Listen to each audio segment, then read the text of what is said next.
কাকে চাই? মিসেস সিংহ রায় আছেন? এ বাড়িতে 3 জন মিসেস সিংহ রায় আছেন, একজন আমার স্ত্রী, 2 জন আমার বৌমা। আসলে আমি মিসেস দময়ন্তী সিংহ রায়কে চাইছি। আমি ওনার এনজিও আপন ঘর থেকে বলছি। আসলে আমাদের একটা নতুন কেস এসছে, সেই জন্য উনি এলে খুব ভালো হতো আর কি। এই যে মিসেস দময়ন্তী সিংহ রায়, আপনার নতুন কেস এসেছে। সবাই আপনাকে ডাকাডাকি করছে, যান গিয়ে ঝাঁপিয়ে পড়ুন। আমার এনজিও থেকে ফোন এসেছিল? কি আশ্চর্য, তুমি ফোনটা আমায় দেবে তো? যত মাতব্বরি তোমার। আমার মোবাইলটা চার্জে দিয়েছি। মিনতি, তাড়াতাড়ি আলমারি থেকে আমার খদ্দরের শাড়ি আর ব্লাউজ নামিয়ে দাও। দেখো যেন মার না থাকে। আমার মেকআপটা ঠিক করতে হবে। দুস্থ মেয়ে হলো কেস, আর উনি এখন সেই কেস দেখতে ছুটলেন মেকআপ তুলে, জনসেবার শোকেস হয়ে।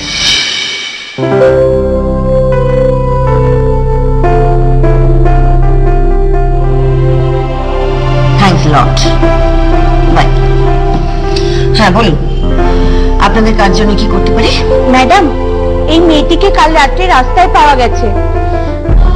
নাম বলছে শ্যামলী। রাস্তায়? হ্যাঁ ম্যাডাম, শ্বশুরবাড়ির লোক আর বর খুব অত্যাচার করত, মারধর করত। সেই অত্যাচার থেকে বাঁচতেই ও পালিয়েছে। তোমাকে ওরা মারধর করে কেন? কি করেছো তুমি? বিয়ের পর থেকেই ওরা আমায় মারধর করত, টাকা পয়সা চায়। আমাকে ওখানে পাঠাবেন না মা, ওরা আমাকে মেরেই ফেলবে। আমি আমি আর সইতে পারছি না। ম্যাডাম, রিসের লোকজন সব এসে গেছে। ও প্লিজ কাম ইন। ম্যাডাম, ওনারা এই বিষয়টা নিয়ে আমাদের উপর একটা স্টোরি করতে চান। ও আচ্ছা, নিশ্চয়ই নিশ্চয়ই, আসুন। আপনারা আছেন বলেই তো আমরা কাজ করতে পারছি। আপনাদের হেল্প ছাড়া কি কোনো ভালো কাজ করা সম্ভব? কি তাই তো? এত কাঁদছো কেন মা? কেঁদো না, চোখের জল মুছো। আমি তোমার কষ্ট বুঝতে পারছি। একবার যখন এখানে এসে পড়েছো, তোমার আর কোনো চিন্তা নেই। আপন ঘর তো তোমাদের জন্যই খোলা, তোমাদের মতো মেয়েদের জন্য। এখানে আর কোনো জায়গা নেই ম্যাডাম, এখানে আর কোনো জায়গা নেই।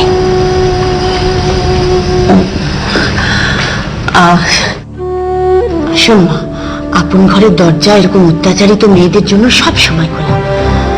কিন্তু আমি বলি কি, যারা মারছে তাদের মুখোমুখি ঘুরে দাঁড়াতে হবে। নিজের অধিকার প্রতিষ্ঠা করার জন্য লড়াই করতে হবে।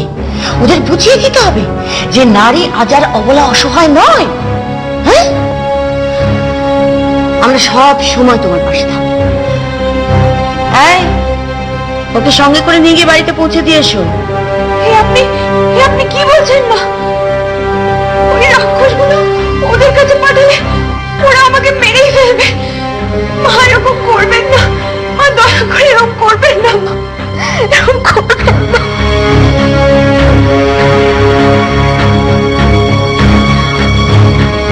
আর শোনো, যাওয়ার আগে খাওয়া দাওয়ার ব্যবস্থা করো, গাড়ি করে ওকে পৌঁছে দিয়ে আসবে।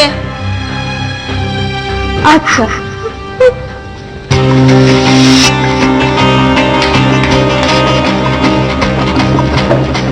যারে তুমি নিচে ফেলো সে তোমারে বুঝিবে যে নিচে, পশ্চাতে রেখেছো যারে সে তোমারে পশ্চাতে টানিছে। অজ্ঞানের অন্ধকারে আড়ালে ঢাকিছ যারে, সম্মুখে দাঁড়ায় থেকে তবু কোলে দাও না স্থান। অপমানে হতে হবে তাহাদের সবার সমান। মেয়েদের আর মাথা নিচু করে থাকলে চলবে না, তাদের নিজেদের মূল্য বুঝতে হবে, লড়াই করতে হবে দাঁতে দাঁত চেপে, নাহলে মেয়েরা কোনদিনও সম্মান পাবে না।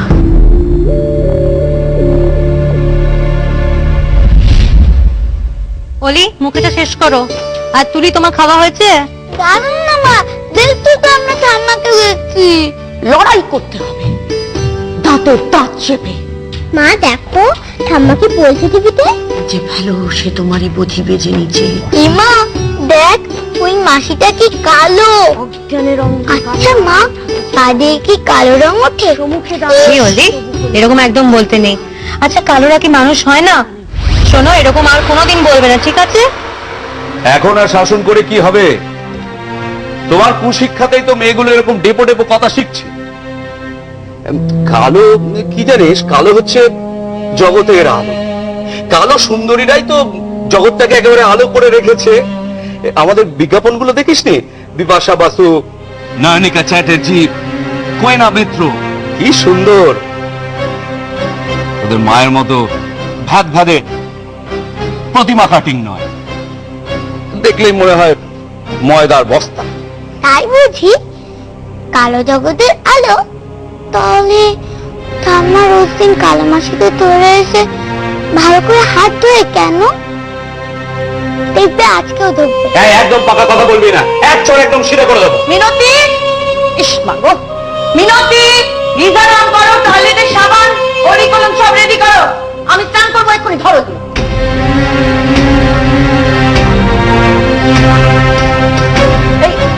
তীর্থ আসেনি? না মা, আমি তো ফিরতে দেখিনি ওকে। কি আশ্চর্য, আজ ওকে মিসেস রয়চৌধুরীরা দেখতে আসবেন, কারোর যদি কোনো খেয়াল থাকে। তাই আমি স্নানটা করে আসি।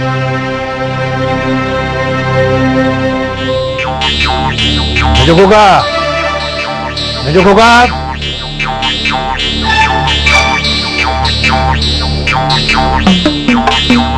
ও ডাকছো ডাকছো কেন?